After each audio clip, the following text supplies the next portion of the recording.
Hey guys, it's Rhonda with Blind Awakening Art. I hope you're all doing really good today. Today is Sunday, the week before Christmas. And this is a crazy weekend for a lot of people trying to get things ready for the big day next week. So I know you're busy, but I hope you take a minute and just sit back and relax and watch this fun video with me.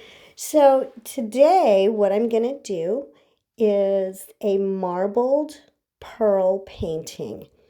If you caught the very first clip of this video, you saw that that was a canvas that I had already painted on. It was one I just really wasn't happy with, and I could have scraped it while it was still wet, but I decided to let it dry and then just paint over it. So it's an 11 by 14 canvas. I just have a black acrylic paint base down. And I've used just my regular acrylic paints. I've used a violet, a bright blue, a grape jelly purple. This is the bright blue right now going down. And that first blue color was a metallic pearl peacock, which is one of my favorite colors. So the other thing I'm going to do today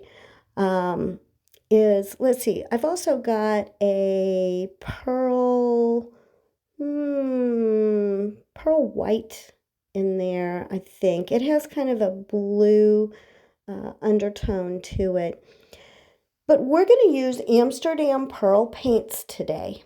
So once I've got my puddles of color down, now I'm going to go to my pearl colors. Now, when you mix these, you mix them like any other acrylic paint, but they all look white. You can't tell in the cup what color they really are. So you have to be, super cautious and make sure that you write on the container which color it is. So today I'm going to use blue, green, and violet pearl paints. I have no idea which one that was. And the next couple that I do, I don't know what those colors are until they start to dry. Well, I knew when I was doing it because it was written on the side of the cup. But now, looking at it after the fact, I don't have a clue which colors I'm putting down here today. These are super fun. And the thing about these pearl paints is as they start to dry, you see the color start to develop in each one. And unlike other paints where, in 24 to 48 hours, your painting is dry to the touch and, our colors typically dry a little bit darker than what they are when they're wet. These continue to develop even after your painting is dry. It may take 4 or 5 days for these pearl colors to completely develop. You'll start to see them though as I manipulate this painting as we go. You'll be able to start to see some of the colors coming through. And then at the end, of course, I'll show you the finished painting, what they look like, completely dry and completely developed. So I could take a skewer or an embossing tool and I could just swipe through, or I could swipe with a palette knife. Lots of things I could do. I could just tilt if I wanted to. But to try to drag something through the paint is really going to create much more interest in some different kinds of lines and color blending and things like that.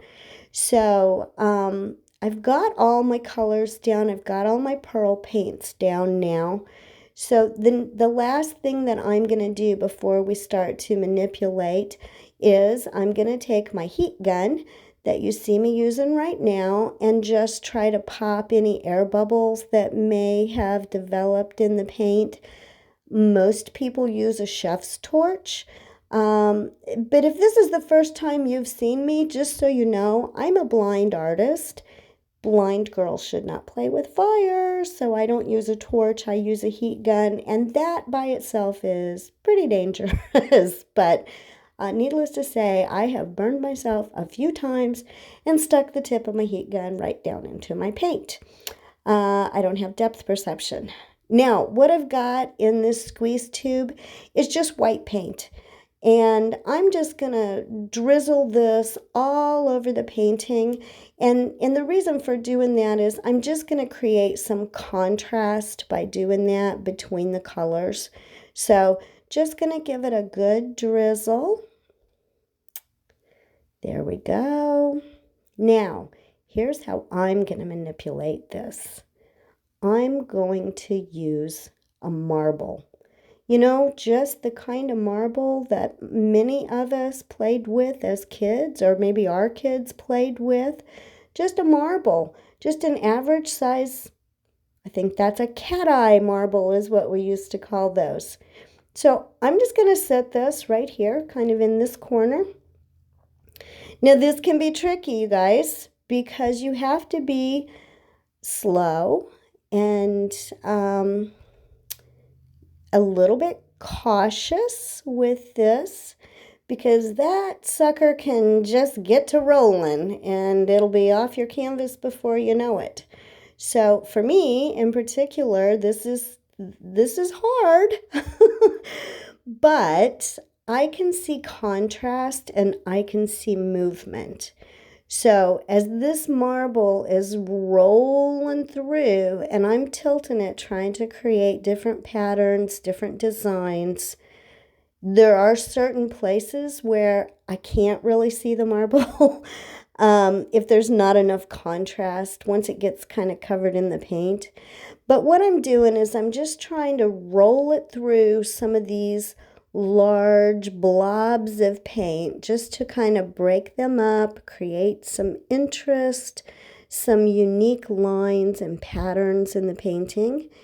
And I'm not really too worried about getting all the way too close to the corners, because after we're done with the marble, I'm going to tilt this, and so most of what's down near the corners and the edges is just going to tilt off anyway. This is fun. I mean, this is so much fun, you guys. It's just a different kind of a technique. It kind of breaks up the boredom a little bit, just a little something different to do. So I'm just going to keep swirling around here, trying to break up those larger puddles of paint and get my design the way that I like it. And whoops, here we go. I'm still going. You don't want to do too much of this, because if you do, you just kind of muddy your paint up. And this is pretty thin paint. So, you know, the thinner the paint, the easier it is to just make mud out of it. So we have to be a little bit cautious here. I'm just tilting. Okay, there we go. We just rolled the marble right off. Now I'm going to start to tilt. And I just want to make sure that I get all my corners covered. And you can watch here to see, you know, what pieces and parts do you like? Which ones do you not care about losing? You know, and you just have to kind of take it slow and manipulate the paint on the canvas as you tilt, trying to keep the pieces that you like. Don't worry too much, you know, if something falls off, if you get it right to the edge and something's starting to fall off, then you can kind of quickly tilt back the other direction and try to save some of that. The other thing you can do is, if you're tilting to a corner, you can kind of cup your hand in the corner to help stop the paint. And if your paint is not moving the way you want it to, just take a little bit more of your base paint and add it around the edges there, just to kind of help your paint flow. Now, I didn't have to do that with this particular painting, but sometimes I do. So I'm sorry you can't see that shot. Okay, so I'm kind of getting it where I want it to be. I've still got to get some more paint over those corners. Sometimes you can kind of tap that black, that base paint with your finger too. And that kind of helps the paint flow a little bit. But again, I didn't really have to do that. I just needed to tilt. So we're just about there, you guys. This is, again, just such a fun technique. I hope you try it at home and just see and you don't have to use the pearl paints. You can do this marble technique with any of your acrylic paintings.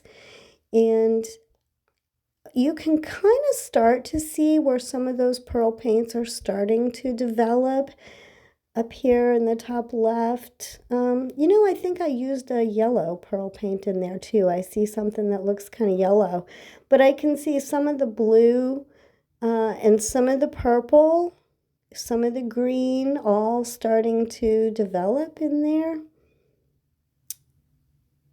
They're just, they're kind of magical, because you really don't know what your painting is going to look like. When you're finished with it, it's going to take 3, 4, 5 days before you really know what it's going to look like. We are getting pretty close to the end here. There we have it. I think we're done. Oh, no, we're not. Coming in and doing the voiceover after the fact sometimes it catches me off guard because I don't remember. This painting was done several months ago. So, and I've got it inside my puppy pool, my big old messy puppy pool with my spinner table inside. I didn't need to spin this one, but for me, because I'm short, it's easier for me because that puppy pool or that spinner table is about 7 or 8 inches tall. So that helps raise it up, and I don't have to bend over quite so much with my paintings when I use the spinner inside the puppy pool. And it keeps my mess confined all to one place and not spread all over. So there we have it. Here comes the finished product. There you go. You guys, thanks so much for watching, and let's paint a world filled with beauty, love, and hope.